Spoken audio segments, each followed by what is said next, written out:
ये आवाज किसका है सर? कोई तो स्पीकर ऑन है, तुम्हारा स्पीकर ऑन है अभी? हाँ बंद है अभी, कोई प्रॉब्लम अभी भी? अभी आ रही है आवाज। अभी ठीक है सर? हमारा स्पीकर ऑन।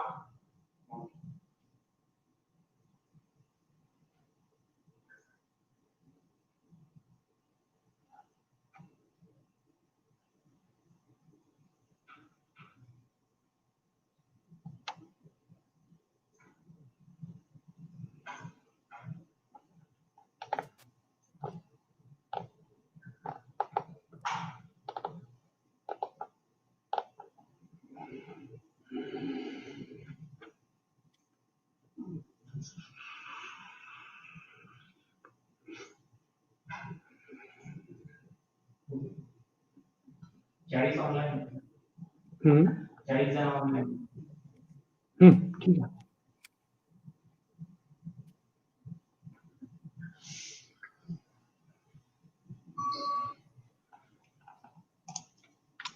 सर बोला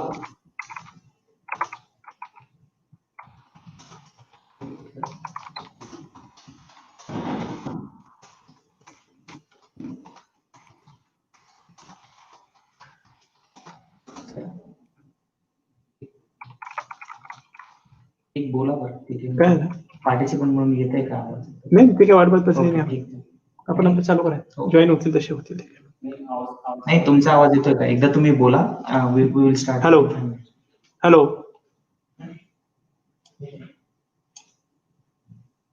हॅलो हॅलो हॅलो येतोय आवाज येता? अभी आ रही, अभी आ रही, ठीक है ओके सर, 2 मिनट रह गए अभी. Okay sir.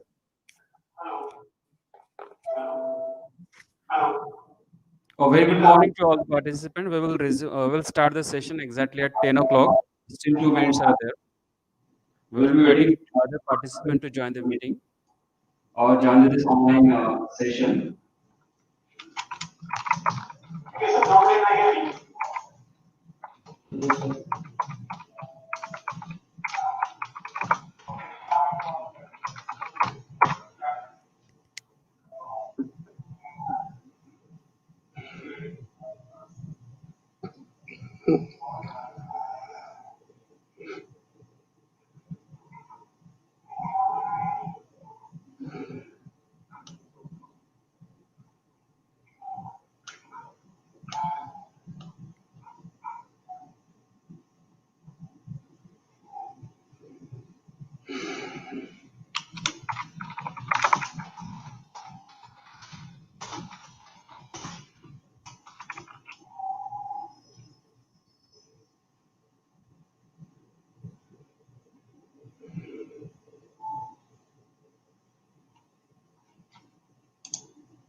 A very good morning to all the DeFi participants. I'm Dr. Harun Patel, and today Foundries has invited eminent pharmacologist, that is Dr. C.R. Patel, and who will be explaining you how to prepare for pharmacology by considering the example of CVS, or I can say that cardiovascular system.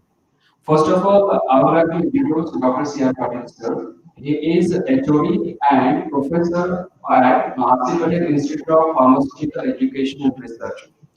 And there are lots of achievements, but here I will just summarize few of them. He has developed two softwares. The first one is a Simurash, and the second is the Animal Simulator. Animal Simulator has been published by the well-known publisher that is Elsewhere. And apart from this one, last year he has received the Best Teacher Award from MHRD, or I can say that Ministry of Human Resource and Development, which is one of the highest awards received by him. And this is a pride moment for all the pharmacologist people, I can say that. And that is, he received such kind of prestigious award from the government of India. And with this brief introduction, now I request Dr. Sam Patil sir to take the charge of session and he'll explain you how to prepare for pharmacology. Okay, thanks a lot, Dr. Harun Patel, for nice introduction. So, friends, I welcome you all to this first of its kind session, where in last week we conducted a mock test. Particularly, we had shared with our subscribers regarding the topic or the part of pharmacology which we are planning to prepare for this particular mock test. And then our subscribers appeared for that mock. They went through that mock. We selected the topper. We rewarded the topper. And then in this particular session, we are calling all other students to see the review of this particular mock test which we had conducted last week, and then through analysis of how the students have responded to that particular mock test, we thought that we will be able to suggest our students who are preparing for GPAT 2020-2021 for all the subjects. Okay. Now, friends, the purpose of conducting a session like this, where we have conducted a mock, followed by that we are analyzing the responses of students, and then we are trying to tell our students how to prepare for a particular subject. We are taking example of pharmacology. In that, again, I will be using cardiotonics as a sample topic, and I will discuss with you how we should start preparing for GPAT. Okay, this is the high time when we are trying to prepare for all the subjects at once, right? And if suppose at this particular crucial moment, if someone shares with us how to prepare for GPAT, that can be a great contribution to your preparation. So with this particular view, this particular attitude, we have come up with some suggestions to you. And in the next 1 hour, I will try to share with you all the details regarding pharmacology preparation. And I will try to take you through a journey through 2 or 3 textbooks that will enable you to understand how we should go for GPAT preparation. Okay, friends, my topic today is GPAT 2021 mock test 3 review, in which we had taken mock test on pharmacology subject, particularly cardiovascular pharmacology. And now, by using this particular platform, I'm trying to share with you some tips using which we can study pharmacology. Okay. So for today's meeting, or today's presentation, the agenda is, in the beginning, we will see how the syllabus of GPAT is distributed across the subjects which have been prescribed in GPAT syllabus. Then we will see how the students have responded to our mock test in last week. Then I will be sharing with you what kind of questions are asked in GPAT. What is the pattern of questions? Then we'll be discussing about the level of difficulty, which is an important concept while framing the questions for GPAT. Then, using an example of cardiotonics, I'll be discussing with you how we can actually prepare for GPAT 2021. And these tips are going to they are going to channelize your efforts for preparation of subject of pharmacology. I'm a pharmacologist, so I'll be talking about pharmacology. In next few sessions, we'll be calling upon other experts from chemistry, pharmaceutics, analysis, allied subjects. All of them will be coming to you after conducting one mock test on that particular subject, and we'll be sharing with you how we can go ahead with preparation, because this is the right time when many of you are at the peak of your efforts to prepare for GPAT 2021, right? So this is the agenda for today's discussion, and let's start with this. Friends, anyone, if he analyzes the kind of questions which are asked in GPAT exams till date, then it is a customary that priority is given to particular subjects. Okay, and then in this priority, pharmaceutics and pharmaceutical chemistry or medicinal chemistry, which includes inorganic and organic chemistry, these are considered to be main subjects, and a major crunch of questions which are there in GPAT examination, they come from these two subjects. Okay. Third priority is given for question paper setting to the subject of pharmacology, then pharmacognosy and other allied subjects. In allied subjects, microbiology, biotechnology, jurisprudence, management, all these subjects are included. On that, a small list of questions are there in each GPAT question paper. So if we consider this particular distribution of the subjects, we can get some idea about what is the priority of GPAT syllabus for setting the question papers. Okay, and this clear-cut guidelines are generally given to the examiners also. If you see the question papers, you can easily understand that this kind of distribution is there. Okay, there may be a written rule for this or not, but the analysis of papers tells us that this is how the subjects are distributed. Okay, now friends, this slide is telling us about the way in which our students, our subscribers who appeared for a mock test last week had responded to the questions. Okay, that particular question paper was set by me, and I had taken few questions from earlier GPAT question papers. Along with that, I had formulated some questions of my own. Okay, and if you see the overall response, around 180 students appeared for this particular test.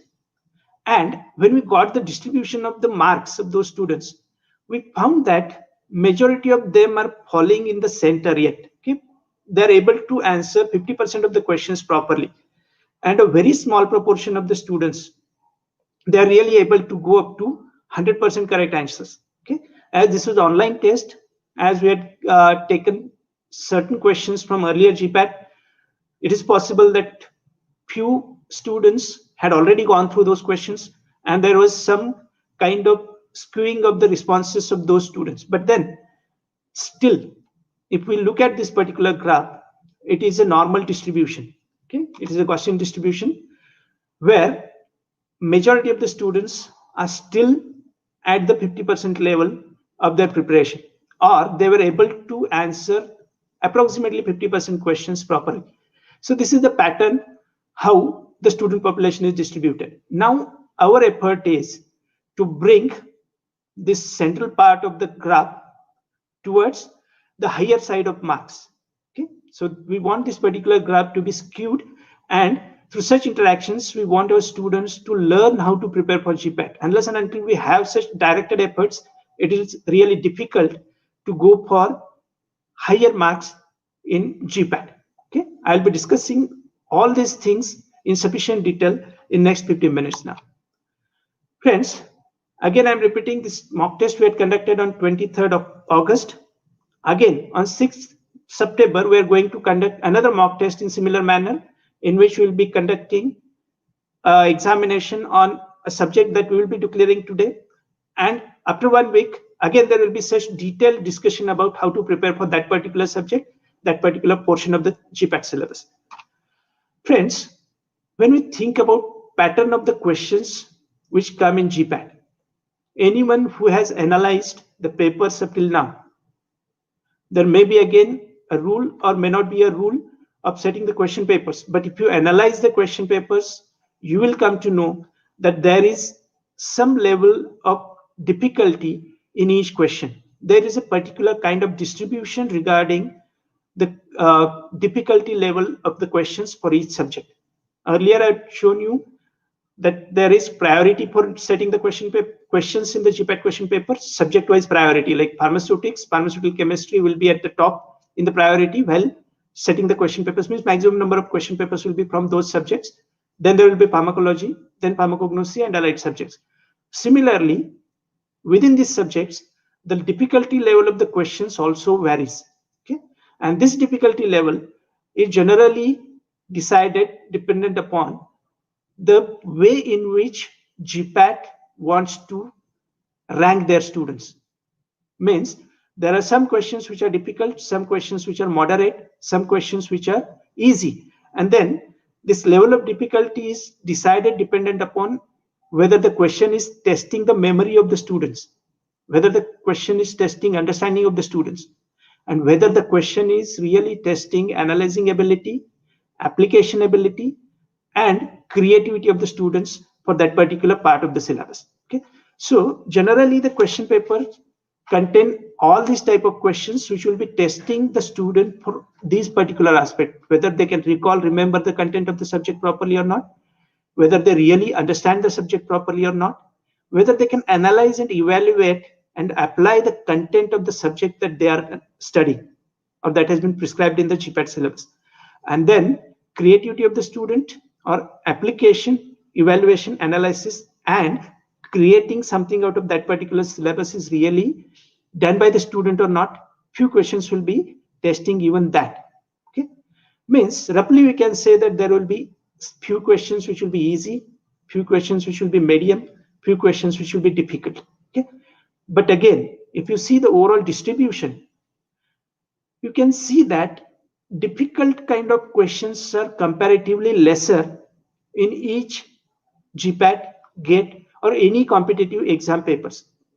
Okay, this is a general distribution for all competitive examinations where easy and moderate questions will be maximum in number, and a small portion of the question paper will be comprising of difficult questions. Okay, so this is the rough distribution about all the questions. So you need not to worry that each question will be testing your analysis, application, creativity, and all. That's not going to happen. Many questions will be there. Almost 60, 70, 80% questions will be there, which will be of easy and moderate level. So we have to consider this also while preparing for GPAT examination. What happens actually is when we see the entire syllabus of GPAT, it itself is intimidating. It itself is something very vast. Okay, so first time when we appear for or fill up the form and see what is the syllabus for GPAT, it is slightly intimidating to us.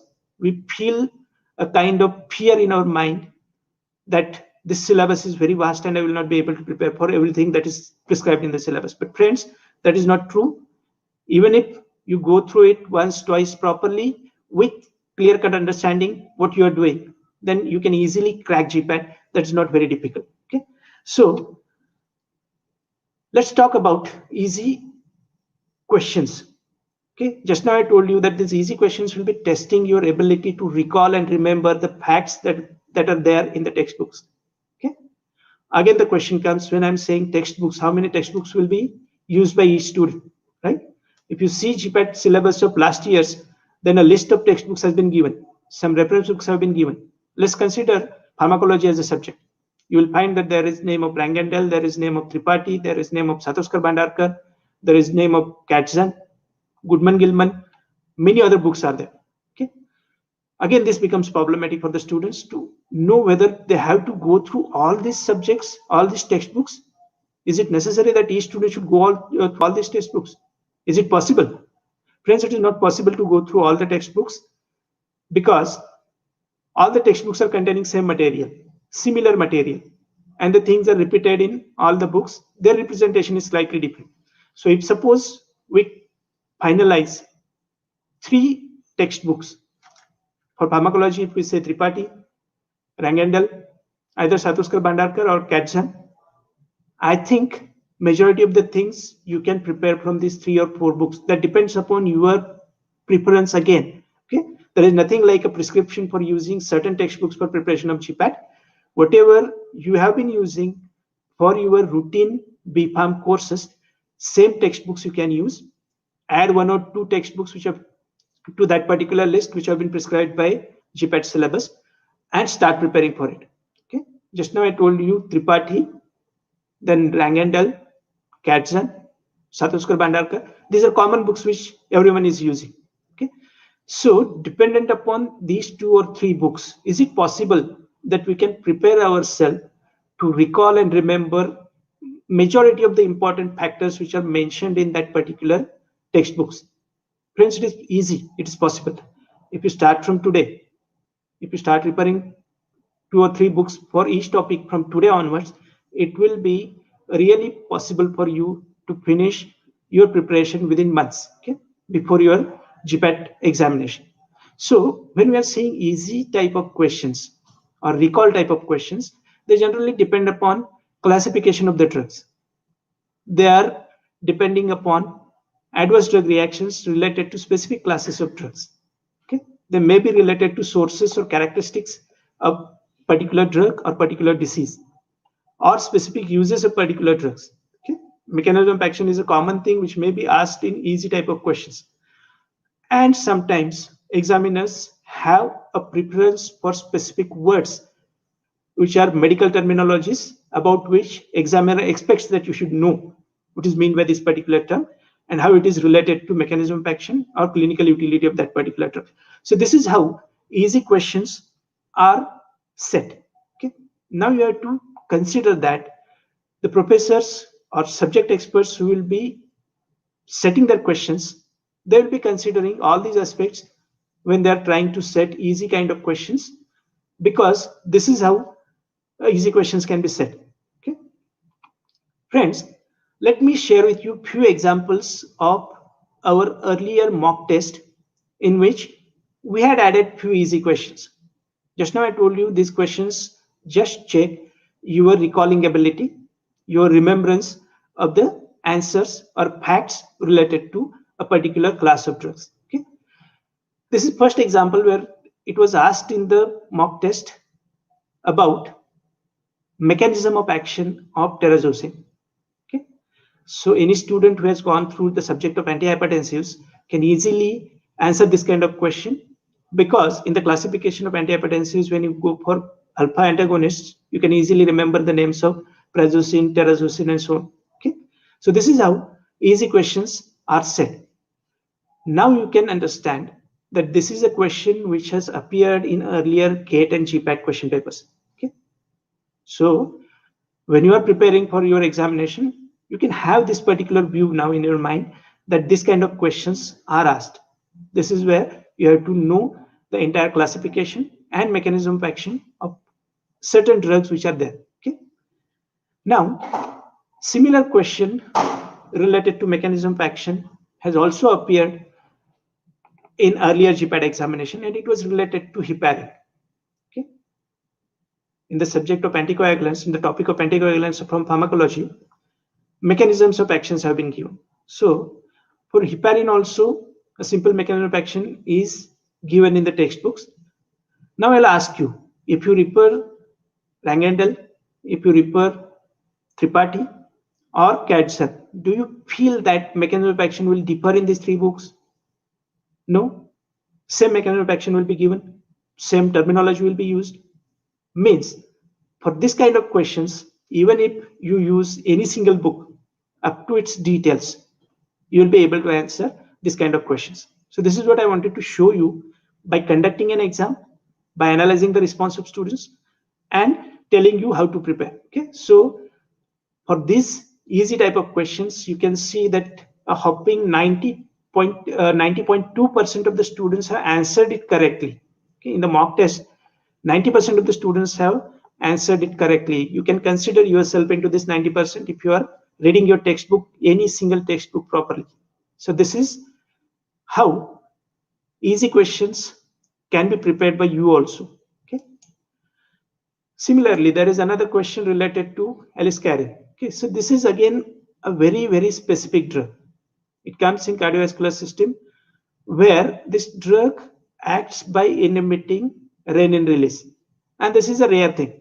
This is a specific fact that stands out from that particular chapter of angiotensin converting enzymes, okay, or the drugs affecting renin-angiotensin system. In that, any book you take, you'll specifically find a separate mention for aliskiren in any textbook.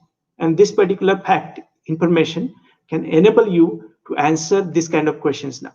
Okay, do you feel that this preparation can be easy then? Isn't it? So if suppose you have this kind of involvement in reading any single book, you can easily answer easy kind of questions or recall and remember kind of questions which are asked in GPAT. You need not to go through all the prescribed textbooks and references.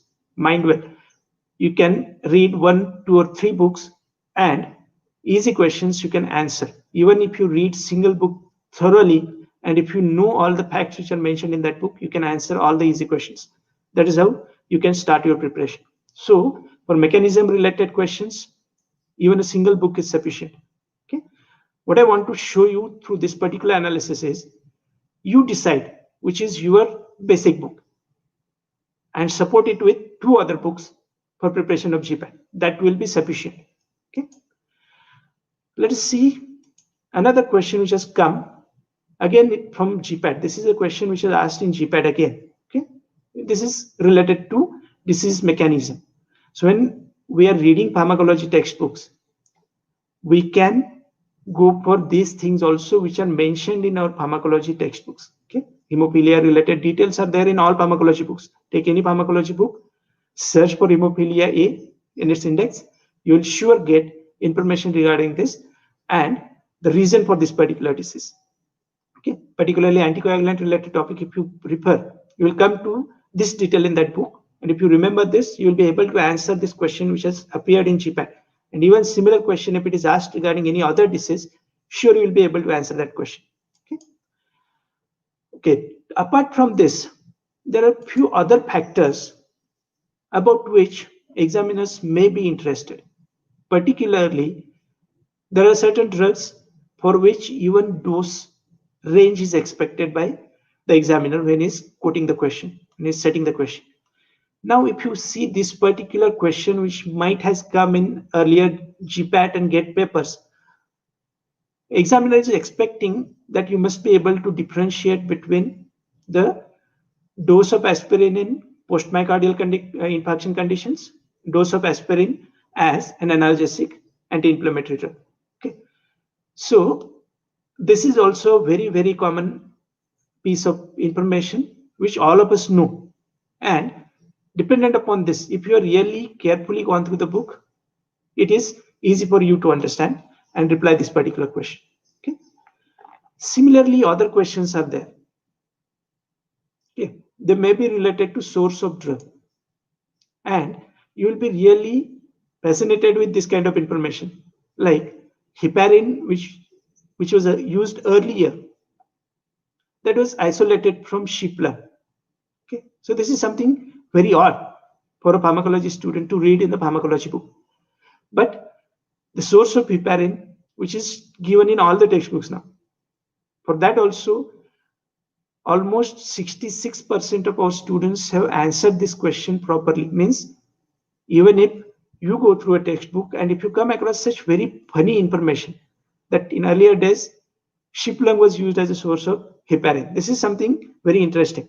Okay, so while discussing with your peers means your friends who are preparing for GPAT along with you, just as a puzzle you can discuss this kind of questions. Have you come across this information that earlier heparin was isolated from sheep lung?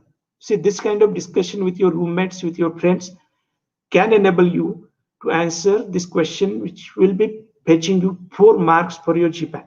Okay, so if you are having this discussion also along with your friends about these funny points, okay, you need not to discuss about mechanism of action and some very difficult terminology and all that you keep to yourself.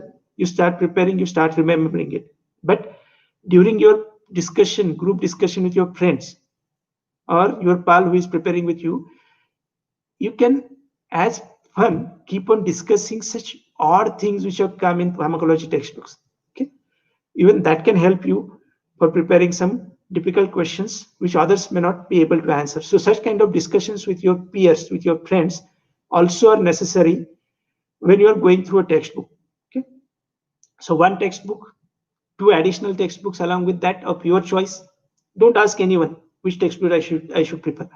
You choose your textbook, support it with 2 other textbooks, discuss with your friends, have fun of reading the textbooks, and you will be able to answer your questions. That is the way you should prepare for GPAT examination. Okay, friends, just now I had mentioned that when setting easy kind of question, an examiner may be interested in slightly funny or slightly different kind of terminology that is used in pharmacology texts, okay, textbooks or medical practices. I have taken a small paragraph from one textbook, which we commonly use. Okay, and here the mechanism of action of calcium channel blockers in that textbook has been mentioned like negative chronotropy, negative inotropy, negative dromotropic action. Okay, so this terminology is slightly enchanting for me. Okay, I'm a little bit attracted to why this particular terminology has been used, what these particular terms are telling me. Okay, so we can concentrate on such different terms which have come in the text also and try to explore them more. Like chronotropy, inotropy, we all know very well.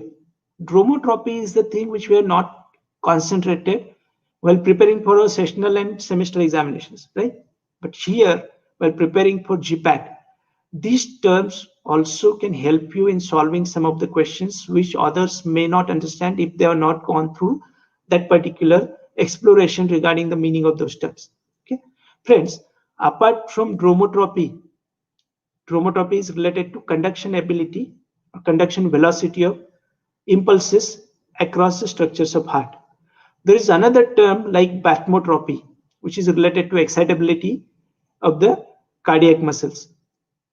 One more term is there, lucitropy, that is related to relaxation of ventricles. So it is possible that examiner wants to know whether you are really exploring these difficult terms while preparing for GPAT or not, or while going through that particular syllabus or not. And he may ask some questions related to this. Okay, so if suppose the examiner is interested in testing your knowledge really, he may be asking you like which is the drug which increases lucitropy of heart, which of the following drugs increases lucitropy of heart, or he may ask you which is the drug which increases bathmotropy of the cardiac muscles. Okay, or they will be giving 4 options and they will be asking you which of the following drug has positive inotropic action, negative chronotropic action, and negative dromotropic action. Okay, in this way a question can be set by an examiner, but this is one approach at looking at easy questions. Okay, if you just find out which are these different terms which stand out from the other text and try to look at them more carefully, I think this may help you in some way in answering some of the questions which are tricky. Even though they are easy questions, unless and until you know the meaning of those terms, it will be very difficult. So while going through your favorite textbook, friends, I suggest you to list out, underline all these funny terms, explore them a little more on internet, on Google, try to understand their meaning, and try to prepare your own questions. How an examiner who wants to set a tricky question can use these particular terms. This can help you in some way. I have not come across any such questions, and not even this particular example. There are many such examples where a different terminology has been used for describing mechanism of action or occurrence of the disease, where we can get an advantage of knowing these things in detail and trying to answer the questions. Okay? So this is one more tip that I want to give you while reading the text of your favorite textbook. Pay attention to all these important facts, important terminology, different terminologies which are standing out of that particular text. Try to list them out. Try to prepare your micro notes in a small notebook. Keep them with you. Keep on revising. That will help you in preparation for your GPAT. Okay.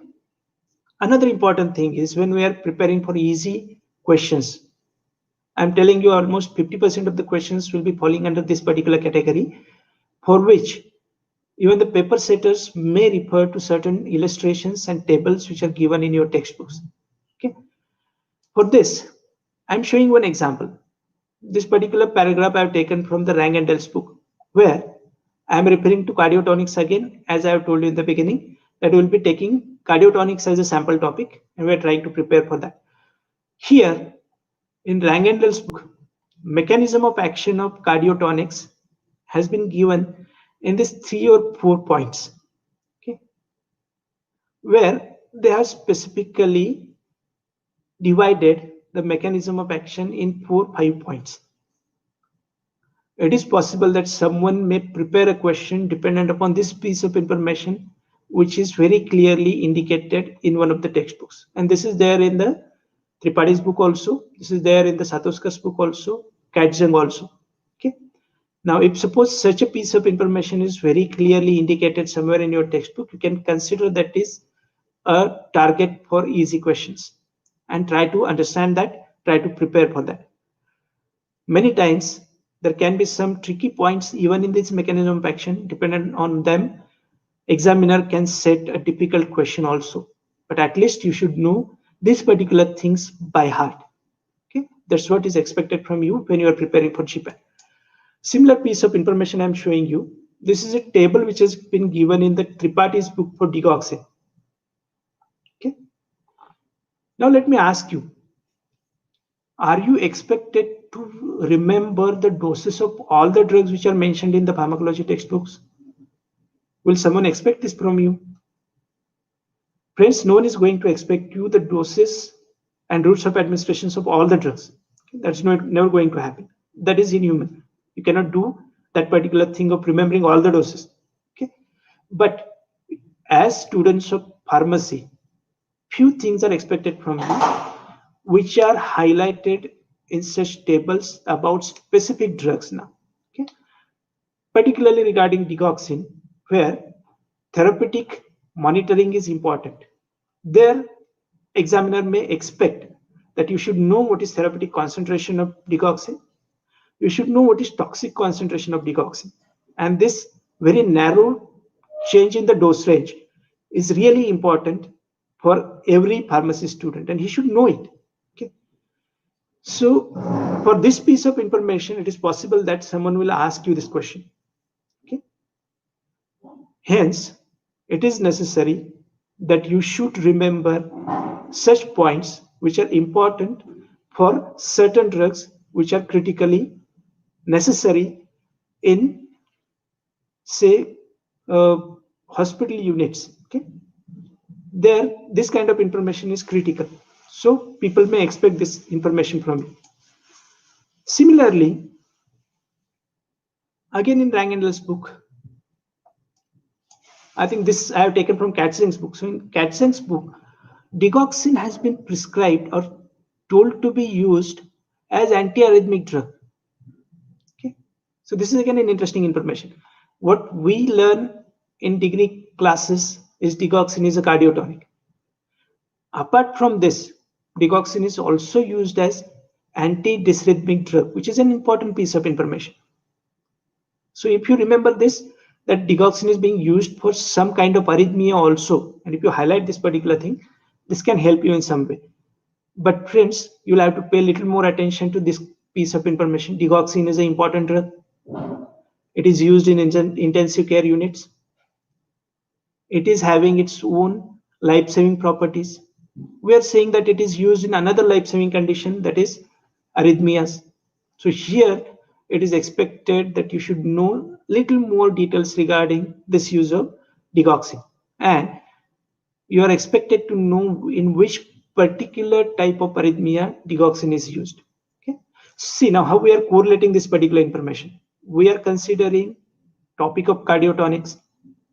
There we are thinking about digoxin, but at the same time we are correlating its effects with antiarrhythmics also. So this is how wholeheartedly you will have to get involved in the discussion that is happening in that particular textbook. Okay, then you can very well answer such simple questions. Okay, again in the same table you are coming across another important information. There is something like digoxin toxicity, and for this digoxin toxicity, magnesium chloride has been used. Do you feel this piece of information very interesting? Friends, this is really interesting, and you have to remember this piece of information also. It is possible that someday, maybe in GPAT, if not in GPAT, in job interviews, you may come across this kind of questions. So this piece of information, if you properly sort out and keep in your mind, that's going to help you. Okay, so magnesium chloride is also being used for some kind of digoxin toxicity. This is important. This is how. Now, this particular information is not hidden somewhere in the text. It has been clearly demarcated and given in tables. It has been clearly demarcated and mentioned in bulleted points in the textbooks. At least this much we should know. And this is how you can prepare. Okay. This is going to help you in answering easy as well as moderate or difficult type of questions. Friends, we have seen the type of easy questions, and I've told you that while reading your textbooks, if you pay a little more attention to all attractive points in the text, all those points which are standing out of the text, you can prepare for that.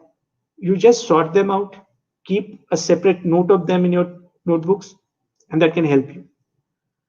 For moderate type of questions, we have to go little ahead. We have to take little more efforts. Okay, where moderate questions will not only depend upon your memory.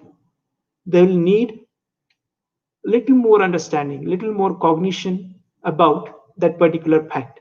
Okay, an example I'm showing you here is a question related to action potential curve of myocardial muscles or myocardial cells. Okay, all of us go through a particular piece of information, but we do not try to understand what is really happening there or what is really written there. Okay, let me show you this particular graph. All pharmacology students have seen this particular graph, but have you spent 15, 20, 30 minutes with this particular information? This we do not do. Okay, we do not pay sufficient attention to this illustration, even though it has been very clearly, very nicely demarcated, very nicely presented in the textbooks. We do not pay attention to this, and just we remember this diagram and go ahead, because what we do in our routine B Pharmacy courses, we try to represent the information in an impressive manner to get marks. Whether we are understanding it or not is not evaluated in conventional examinations. GPAT evaluates that. How much attention you are paying to all these particular explanations, illustrations, whether you are trying to understand them or not, is also a question that GPAT wants to get answer for. And it evaluates you using this particular type of questions now. Okay, friends, if you pay little more attention to these things, now you are not going to anyone else, you're not going to any class, you're not going to anyone for getting explanation. Just sit with this particular illustration for 5, 10, 20 minutes. You will understand it. Okay, and this is what you have to do for GPAT preparation. It's possible that someone is saying that read my notes and you will be able to crack GPAT. Pay lesser attention to them. See your own textbooks, go through the text properly, try to understand it. That's going to help you more than reading someone else's notes. Okay, because your own notes are going to help you. So try to do that thing and try to look at your textbooks with this keenness, this understanding. Unless and until you understand this particular event or events which are happening in action potential curve, you will not be able to answer this type of question where a specific event has been questioned from the action potential curve. So it is important. We have to look at that. I'm giving you a hint. I'm giving you a tip that you pay attention to such illustrations in your favorite textbook, one textbook I'm saying. Okay, you'll be able to crack many such questions which test your understanding abilities or analysis abilities. Okay, let's go to this next question, which is again understanding type of question. Why I've taken this particular question for discussion is because only 28% of the students have answered it properly. See the proportion of students. 1/4 of the students are able to understand, are able to answer this particular question. What is that question? The question is, which of the following increase systolic and diastolic pressure in normal patient, but not in the patient with heart transplant? Okay. If you see this particular question, at once the thing will come in your mind that heart transplantation was not there in the syllabus. How this question has come? Okay, friends, even regarding this, a clear-cut mention is given in your favorite textbook. Okay, and this particular question is trying to check how you analyze the information, how you apply that information in new conditions. Okay, even though you have been already exposed to this particular condition, but still, if you have not paid attention to this particular paragraph properly, okay, at least you understand the basic related to action of these neurotransmitters and indirectly acting uh, sympathomimetic drugs or not. That is what is being checked in this particular question.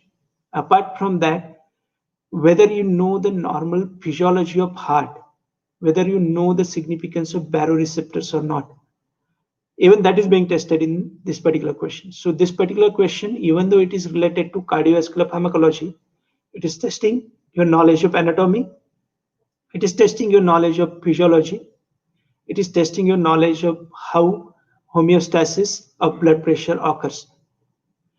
Friends, this question for this, in the Katzeng's book, there is this particular reference where clearly how noradrenaline affects the patient of heart transplant has been given in very clear-cut manner. If you know this particular piece of information, even if you have not seen this particular paragraph, it's possible that you have not never read Katzeng in your life. Okay, you have just read Rangendel, Satoskar, or you have just read Tripathi and Satoskar. That's all. Okay, even then, if you keenly look at this particular question, if you have already understood homeostasis of blood pressure, which is there in all these textbooks, then you will be able to answer this question correctly. Okay, if you do not do this keenly, properly, with understanding, you will not be able to answer this kind of question. So friends, this is where your involvement in the content of your textbook is evaluated. You must be involved, you must be keen to understand what is written on that particular page.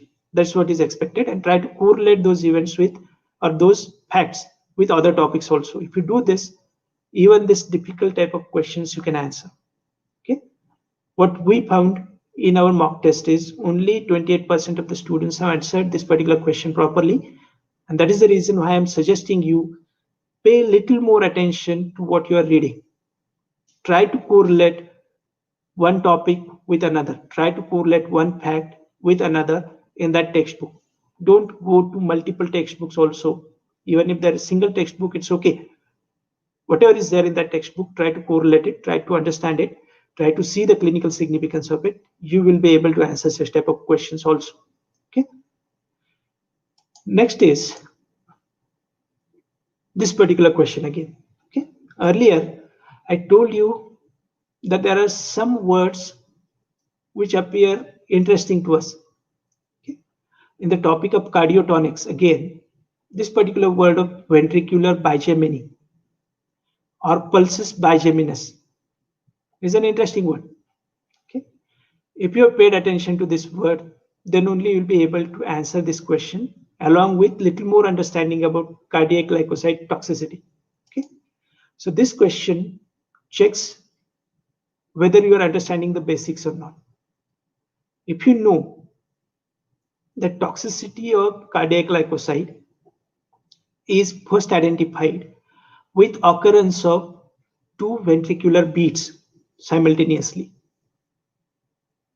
you cannot answer this particular question. Okay? Now you may ask me whether this particular thing has been given in all the textbooks. Friends, this is there in all the textbooks. You read any textbook for cardiotonics, you will come across ventricular bigeminy, pulsus bigeminus, or someone may have just mentioned it as bigeminy. Okay. Even in Katzeng's book, a clear-cut indication has been given in the description of cardiotoxicity of cardiotonic drugs, okay, where they have shown what is meant by ventricular bigeminy. And they have said that this is the beginning of toxicity of cardiotonics. If you have seen this piece of information properly, if you have seen this graph with keen interest, you will be able to answer this question. Otherwise, not. Okay. Otherwise, you will feel that this is something out of syllabus, which is not. If you pay attention to this, you'll be able to answer this particular kind of questions easily. Okay. Friends, similar word again. Again, I am attracting your attention to the same thing. Different type of title which is given to a disease. Okay. Angina is a small piece of information. If you see pharmacology book, even your teachers finish it in half a lecture. Okay, and information is very small there. Pathology is very small, drugs are very less. But even in this piece of information, there are certain terms which are tricky. And if you really understand, if you really analyze what you are reading, then only you will be able to answer this question. This question is for those students who have not just by hearted the details. This is for those who have tried to understand what is meant by the facts which are written in the textbook. And examiner is confidently asking you this question because there is a specific word that has attracted examiner's minds also. Okay. So unless and until you know what is meant by Prinzmetal metal angina, you will not be able to tell what is the treatment for that. This question may be asked in another way also. Examiner may ask you stable angina, unstable angina. Okay. And in that case, you should be able to answer the question properly. So unless and until we try to understand this classification of disease processes also, we may not be able to answer certain questions. And this is where students are lagging behind. Okay. Because this information is there with all the students who are there in UG classes today. Okay. This piece of information is in front of you. If you're reading the text, it is there in front of you. Only thing is how keenly you are reading it. How, to what extent you are getting involved in what you are reading. Are you trying to understand it? Are you discussing it with someone? This is what is evaluated in moderate to typical type of questions. So friends, Prinzmetal angina is the angina where blood vessel or coronary artery itself is slightly disturbed. Okay, it is collapsed. If you want to treat this kind of angina, you will have to use vasodilator drugs. No other drugs will help in that case. This is the basis for this particular question. Basis is simple, but unless and until you have paid attention to this piece of information, you will not be able to answer this question. Now you must understand, or by now you must have understood what is difference between easy questions and moderate type of questions, right? Easy questions only checked your ability to remember the facts. Difficult questions or moderate type of questions, they're trying to see how you are understanding the information, how much you have grasped it, how much you can analyze the facts and apply them in new conditions. That's what is being understood, or that's what is being evaluated through moderate type of questions. Friends, regarding this also, information is there in your textbooks. It has been highlighted also. All textbooks have this particular information in highlighted manner, and question can be asked on that. Okay, you have to understand this particular thing. Spasm you must understand. Vasospastic condition you must understand. Vasospasm, you know spasm. Spasm is contraction of muscles. Vasospasm means muscle of the coronary artery has contracted. You want to relax it, use vasorelaxant drugs. Then only this particular condition will be cured. If you develop this understanding, you will be able to answer this kind of question. Okay. For same, again, the word has been highlighted here, variant type of angina. Okay. So here also you have to pay attention. What is variant type of angina? What is stable angina, unstable angina? If you understand and remember these words, remember their meaning, correlate the pharmacology of drugs with that particular condition, these questions will appear easy to you. Even though they are considered moderate or difficult questions, for you they will be easy because you understood what it is and you are applying your logic for understanding the details. Right? Friends, let's see now last type of question. There are minority of difficult question. There will not be more than 20-25% in the question, any question paper. If you analyze any question paper, you will come to know about this. Difficult questions are very few. But these questions are the ones which are the toughest and try to check your real understanding, your real involvement in your studies, and how nicely you are preparing, how nicely you are taking interest in your subject. That's what is checked in difficult questions. Let me tell you one example. Which of the following ganglion blocker is used clinically to reduce blood pressure during surgery? This is a question. Okay. No doubt this is also a remember type of question, easy type of question, but as ganglionic blockers are a neglected topic, we may not look at this particular information very keenly. And examiner wants us to understand that even ganglionic blockers may be clinically useful.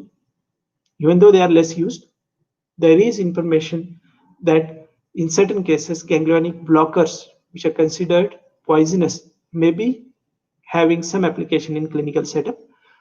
For that, this information is important, where trimethophan is a drug which is used for reducing blood pressure in certain type of surgeries. Okay. Even this information is highlighted, it is there. But now you may say that, sir, you're saying that all the drugs are there, they have been highlighted, the mechanisms, their uses have been highlighted. How we can understand this? Is it possible to remember everything? Friends, you have to look at the other angle of the information that is mentioned. See, what we are talking about is a poison, ganglionic blocking drugs. And again, we are saying that they can be therapeutically useful. Wherever this contrast kind of information is available, you just try to pick that piece of information and note in your notebook. Okay, that will help you in some cases. I'm not saying that this is the pattern in which questions are set. No, each examiner will be having his own understanding of setting the question papers, but the pieces of information, the facts that he is going to use for setting the question papers will not be out of textbook. Okay, so you have to pay a little more attention to this. With your friends, with your teachers, you discuss, or today itself you take out information about those poisonous compounds which can be therapeutically useful. This piece of information may help you in some cases. Okay, this is how you have to look at the text. You just do not go on by hearting everything. That's not going to help. That will create a severe pressure on your mind, on your brain. Instead of that, try to enjoy the information, try to discuss it with your friends, and try to see the attractive points in the text. That will be entertaining to you also after a few days.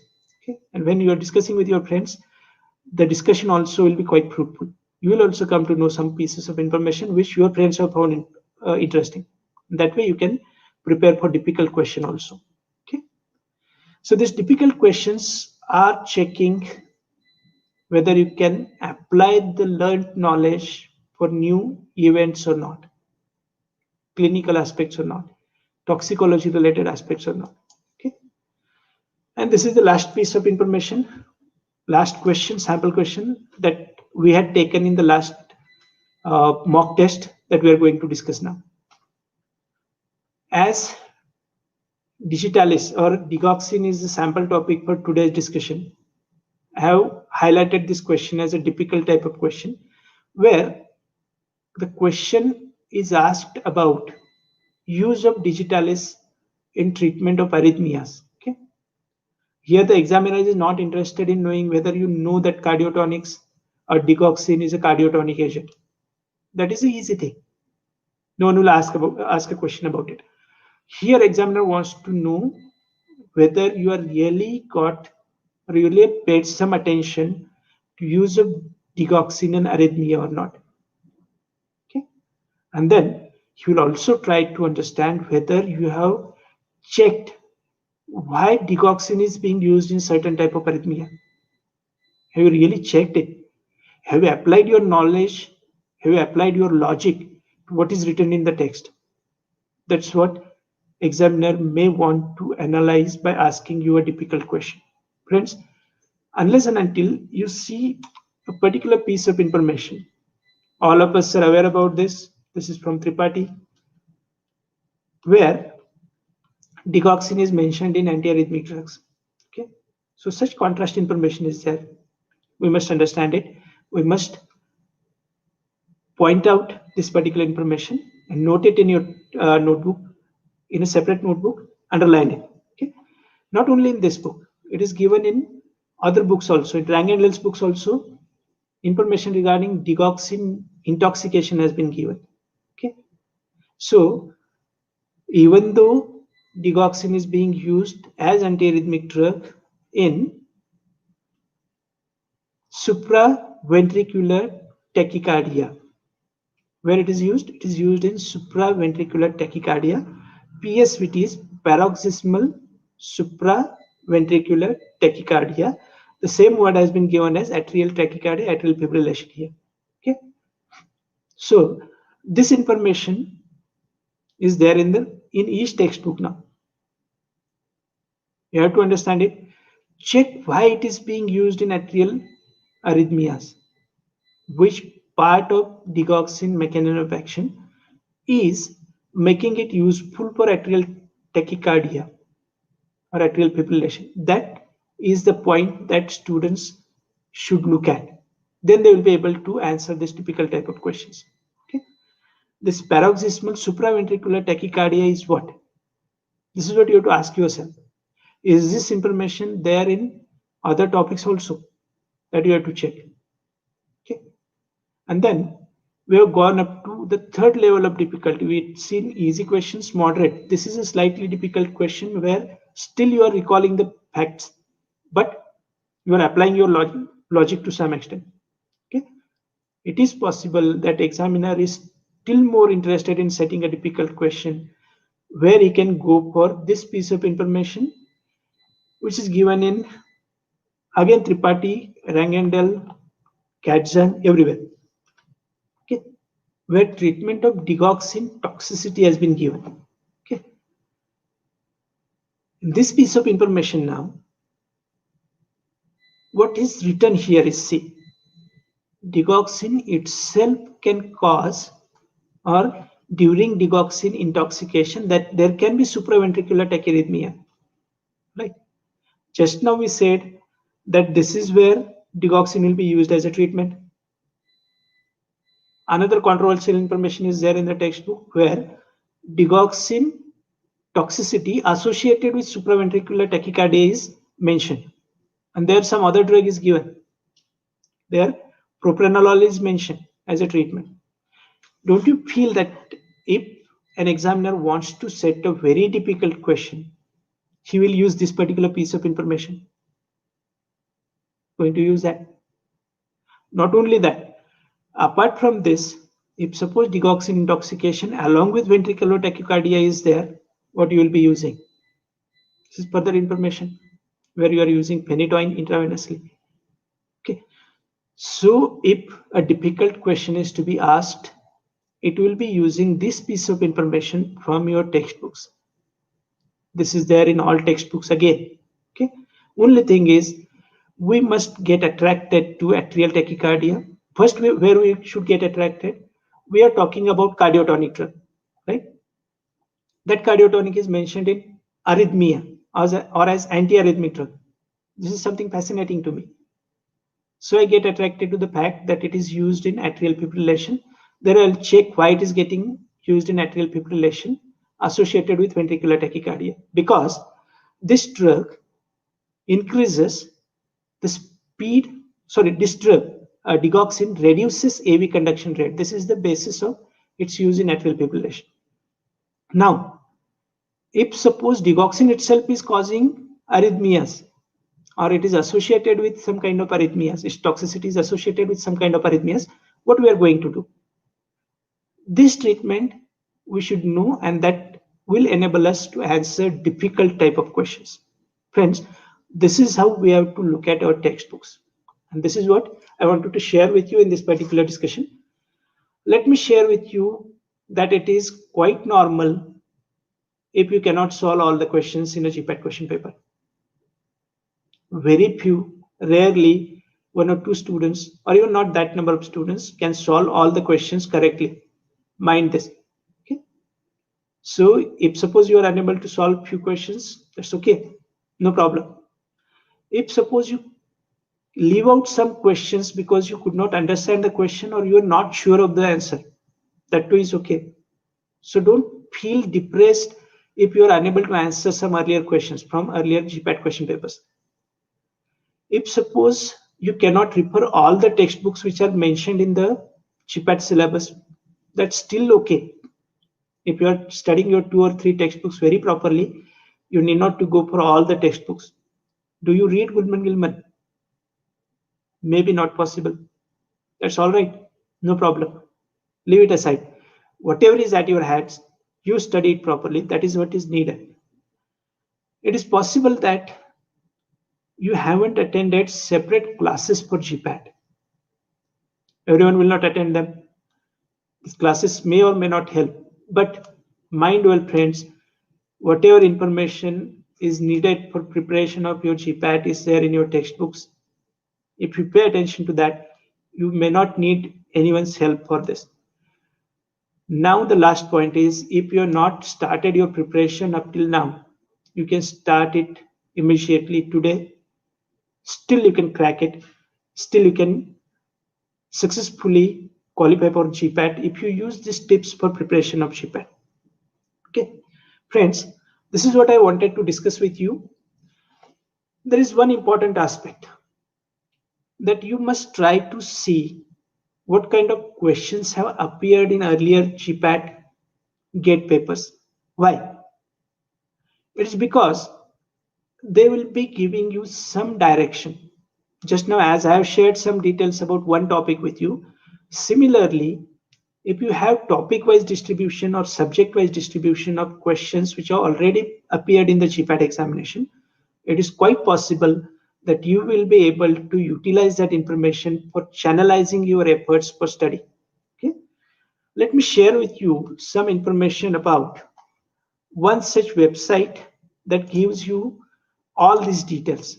Okay, friends, I'm talking about PharmKeys, which is a website in which all 30 years question papers have been given in the same manner as you will see them on your GPAT question papers or GPAT exam screen. Okay, so this particular software will help you to check. Now I have particularly opened here that section which tells you about cardiovascular system, renal system, and whatever questions have appeared in last 30 years. Around 104 questions have been asked on this particular section of cardiovascular pharmacology that can help you in channelizing your efforts. I'm not saying that these questions will be asked again. That is not the case. But how better you are preparing for your exam, how better you are able to answer that particular question, whether your preparation is going in right direction or not, this information you can very well understand by going through earlier question papers. And if suppose some website like PharmKeys is helping you in doing this, try to go through that. That will be enabling you to check your knowledge. Okay. The beauty of this particular website is again that apart from giving you this list of questions, it gives you the contents in interactive manner. It tells you whether the answer is correct or not. Wherever necessary, it gives you detailed explanation about the correct answer. Okay, so very rarely this kind of compilation is available. So one of the suggestions, one of the tips for preparation of GPAT is go through this particular website. If you want to subscribe this, you will be part of the next week's again mock test that we are going to conduct on analysis subject. Okay, again we will be discussing with you in detail your entire preparation, and we will be sharing with you further tips to prepare for analysis related to GPAT. Next week again, we'll be conducting one more quiz for chemistry. Followed by that, we'll be discussing about how to prepare for pharmaceutical, medicinal, inorganic, organic chemistry for GPAT. This is how we're going to interact with you repeatedly. We're going to test you repeatedly. We're going to analyze how you are answering the quizzes, how you are answering our mock test. We'll be analyzing everything in detail. We will take you through the entire discussion once again, wherever you are lacking in your preparation, wherever your direction of preparation went wrong.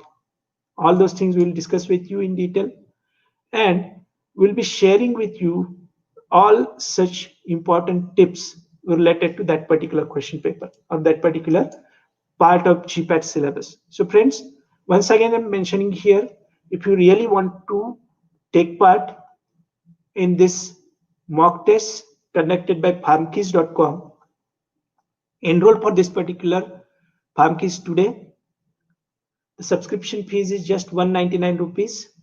You will be getting many notes, many illustrations, very important information, presentation of the questions in the same manner as they will appear on your GPAT exam screen, along with their correct answers, their explanations, and your score also. As soon as you answer that particular quiz, your entire score will be shared with you along with your detailed performance in that particular exam and analysis of what you have correctly mentioned, where you have gone wrong, and explaining how you should look at that particular question.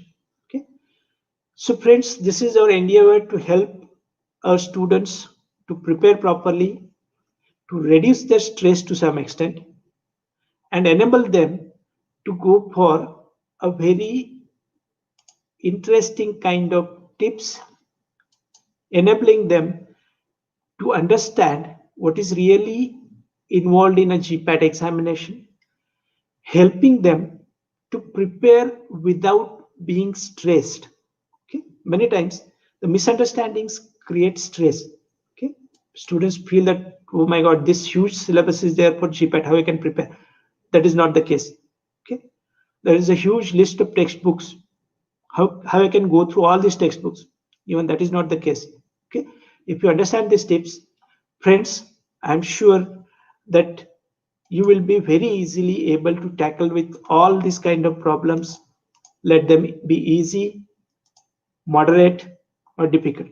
Okay, with this, I am now taking up questions. We wholeheartedly wish you best luck for your preparation. Our team from FarmKeys wishes that we will be able to help you in your preparations to some extent. If you want to be with us through subscribing FarmKeys, you are welcome. If you want to be with us just through such kind of discussions, you are welcome again. Okay. Thanks a lot. Now I am taking some questions if they are there. Okay.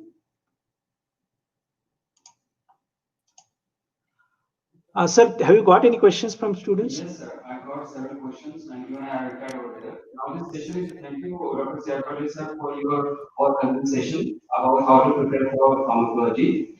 And even I have responded several questions which has been asked in the chat box. Now, I request participant that if you have any more question, you can ask us, and we are happy to answer your question. We are happy to resolve your queries. You can ask your question in chat box, and we'll be in live mode. We'll answer your questions. You can ask. We are most welcome to ask questions. Sir, this is I would like to read that question. Some of the participants have asked about the books, which books they must refer. What is your opinion about that one? What they asked about, sir? Which books must they refer for pharmacology? Okay. Sir, we require tricks to remember drug classification. Okay.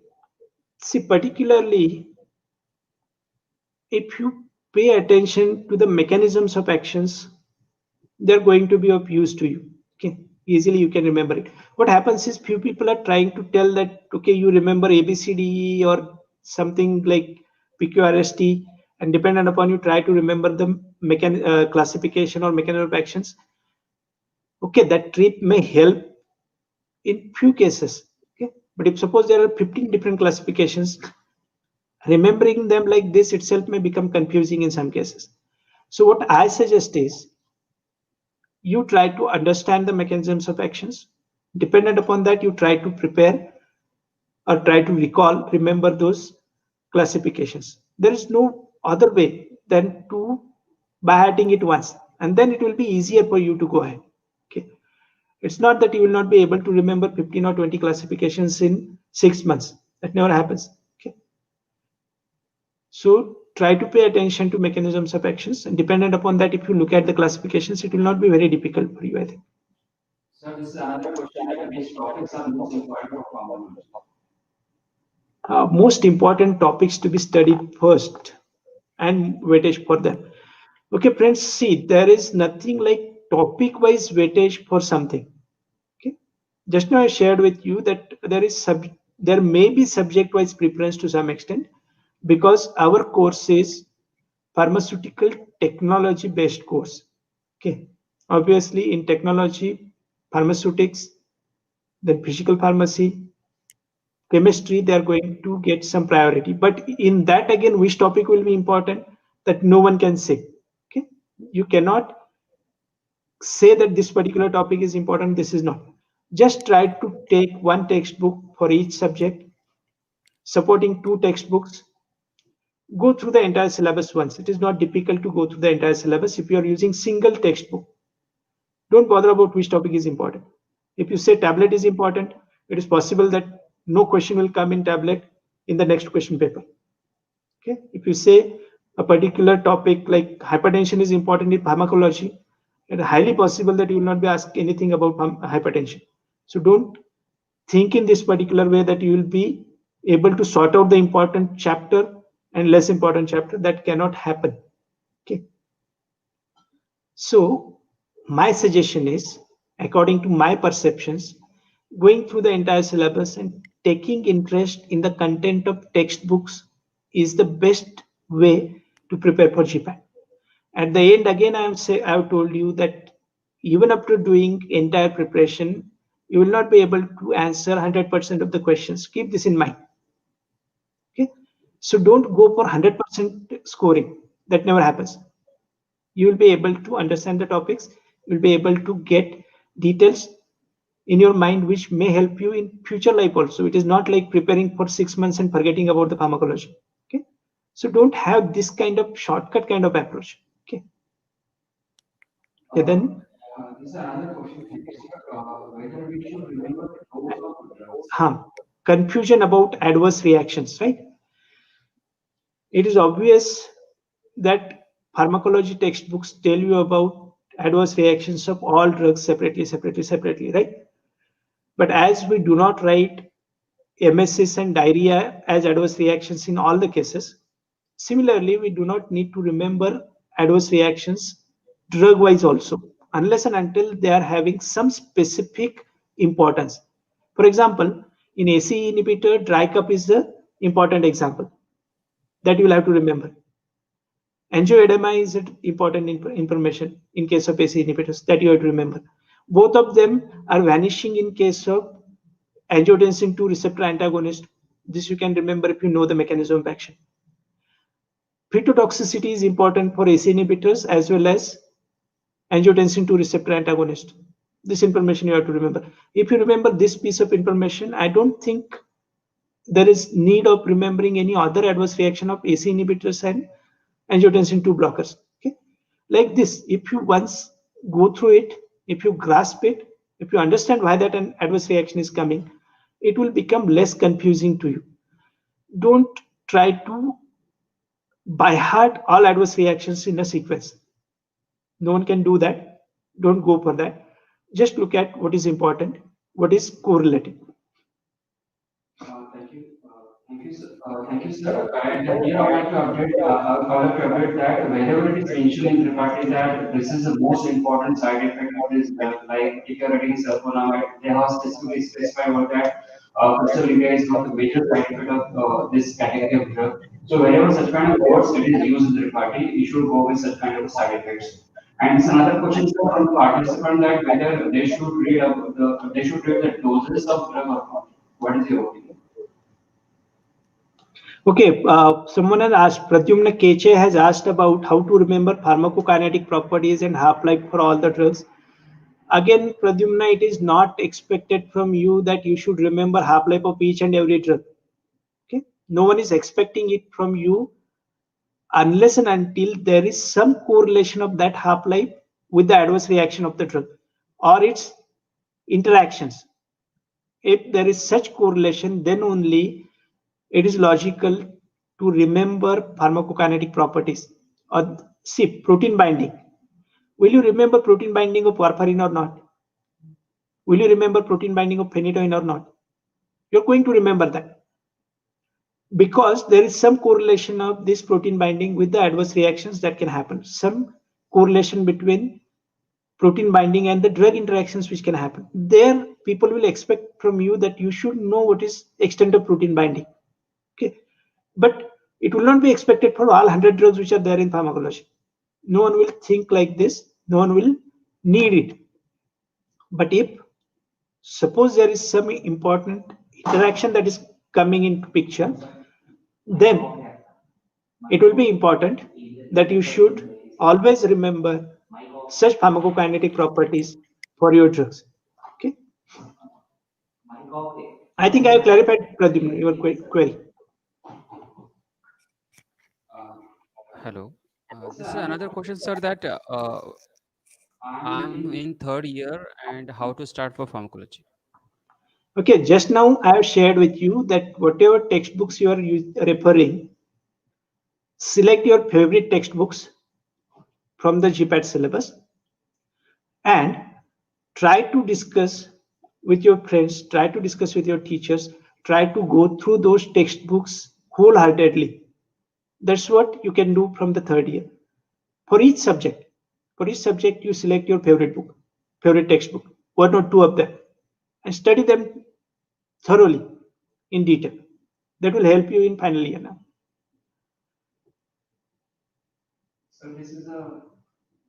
Sir, this is another question from the participant that in mock test you have asked question about the captopril and lisinopril. Yes, These are the two drugs, and but in mock test there is a lisinopril is right answer. right. So see, lisinopril. The question is, which of the following are pro-drugs except? So I think you are neglecting that except. There are three drugs: enalapril, lisinopril, captopril, and none of them. And out of this, only lisinopril is not a pro-drug.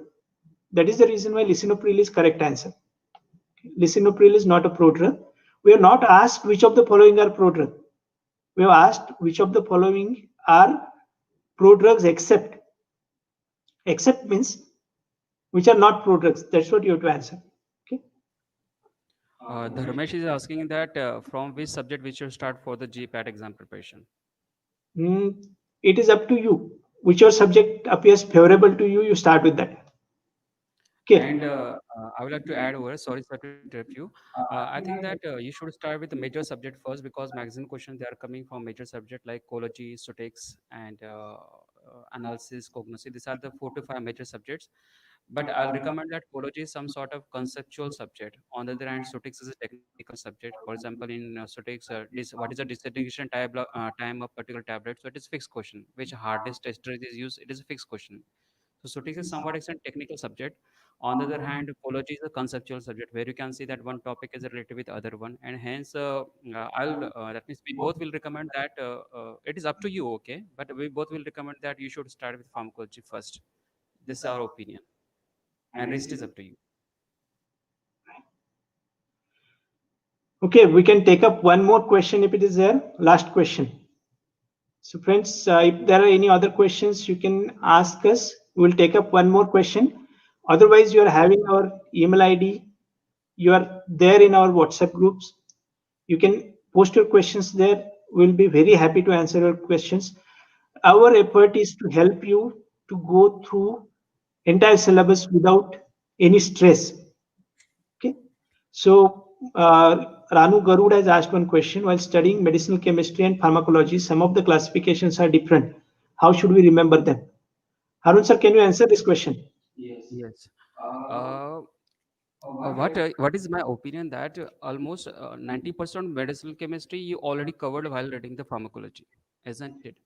And in few of the chapters you will find two different kinds of classification.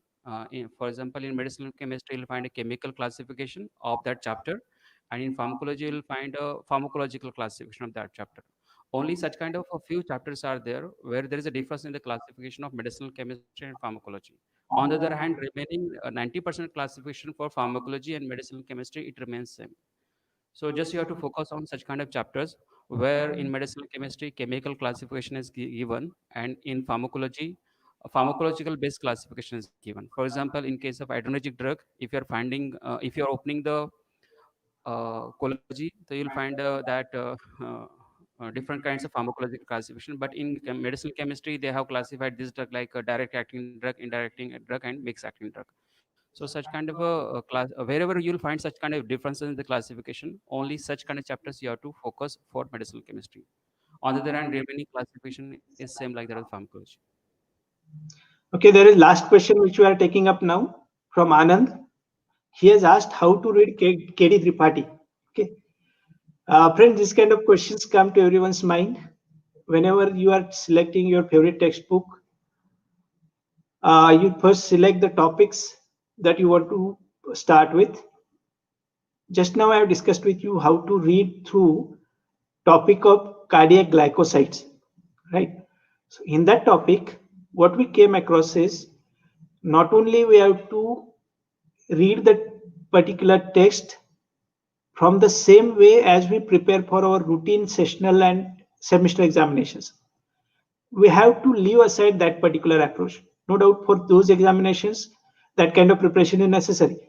But when you're preparing for GPAT, you try to get involved in that discussion which is there in the textbook. Okay. See, each author, when he is writing the textbook, he's having some flow of information in that particular text. Okay. And then in his way, the author is trying to represent some details and highlight some details in the text. So this intention of author, you have to understand and try to sort out those interesting pieces of information. Just now I given you examples, like in today's talk, I showed you how in Tripathi's book, the table has been given for kinetics of digoxin. So this is important piece of information, we'll need that. Why only digoxin has been given in such a detail? Because that is the drug which is being used in intensive care unit. Okay. Similar case might be there for adrenaline, because that also is used in intensive care unit. Same is true about atropine, that is used in intensive care unit. But such kind of drugs, it is expected that you should know few details. Okay, that's what is expected. If you know this particular background for each topic, what is its application? Why the author is highlighting this particular aspect? Is it clinically relevant? Is it related to mechanism of action? It is related to kinetics. It is related to adverse reaction. Like this, if you keep some vigilance while reading, you keep some awareness about why particular piece of information is being highlighted there. If you keep this particular view in your mind, if you read the book with this perspective, it will become interesting for you. It will be able to, and it will enable you to remember the content very easily. Okay. So I think we are stopping here now. Roshan will answer your question in the WhatsApp group.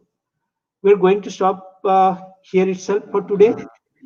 But friends, be with us. Okay, we're going to continue discussions after each 15 days. Okay, when we conduct a mock, we'll come and talk to you like this. Okay, so I request Harun sir to conclude the session now. Thank you, sir. And most of the participants, they also asked that how to join the mock test, how to join the WhatsApp group.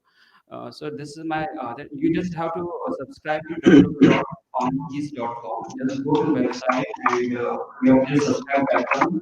And we have this subscription charges for this website and portal very low, even it's less than a mobile recharge. Just 100 rupees, and in 100 rupees you are getting the several things like notes, ready-made notes, books, and we have classified the last 32 years question papers in interactive format, as sir has shown you website, and we have classified the 32 years question paper in three ways, like year-wise, topic-wise, and subject-wise. For example, if you are reading the cardiology, when you click on the serious question of pharmacology, you get all questions are related to serious order. So these are the multiple features of Pharmacology.com, and apart from that one, fortnightly we are also conducting the mock test. This is discussion, sir, whatever the case study sir has shown you, this is about the mock test which are conducted last week. And he has discussed that what are the mistakes normally done by the students and how to overcome that. So if you are interested in that one, just you have to pay 199 rupees on Company.com, or you can also use Google Pay or Phone Pay or Paytm. You will note down this is 880 I'm repeating again, 880-662-1500. I'm also writing this number in chat box. So you just have to WhatsApp the 880-662-1500. This is the WhatsApp number. And here we have to show the sort of transaction. Once you have done the transaction, and you can opt many ways of transaction, like you can go to website where you can do the transaction with a debit card. And if you have a Google Pay, PhonePe, or Paytm, you can also do the transaction on the same number and send us the screenshot on the same WhatsApp number. That 880 is the same WhatsApp number. And will give the username and password. We will add you in the WhatsApp group as well. We are giving other facilities which is available at foundries.com. So I personally recommend that this is a wonderful platform and available at cheapest rate. I can say that. Even I don't think that you will be able to get in Geo recharge of 1 year in 1 night. So with this line, I would have ended the lecture over here, and I am very thankful to Dr. Sarfati sir for giving his valuable precious time and for guiding us regarding how to prepare for oncology. And I hope that we have answered most of the questions which are present here now. Thank you, sir. Thank you. Okay, I think we are going to conclude here now. We'll meet again and again. See, we are sharing our email ID here. Whoever is interested can mail us here or can be part of our WhatsApp groups. We're also there on Telegram. Okay. So we'll keep on interacting like this. Whatever we feel is important for the students, we'll keep on sharing it with you. We'll try to be with you through mock tests, and we'll be in touch with you to help you in your preparations. I hope with these words we can now conclude this session. It was a pleasure to talk to you all, and we hope that in future also we'll be getting such enormous full-fledged response from all the student community. Thanks a lot.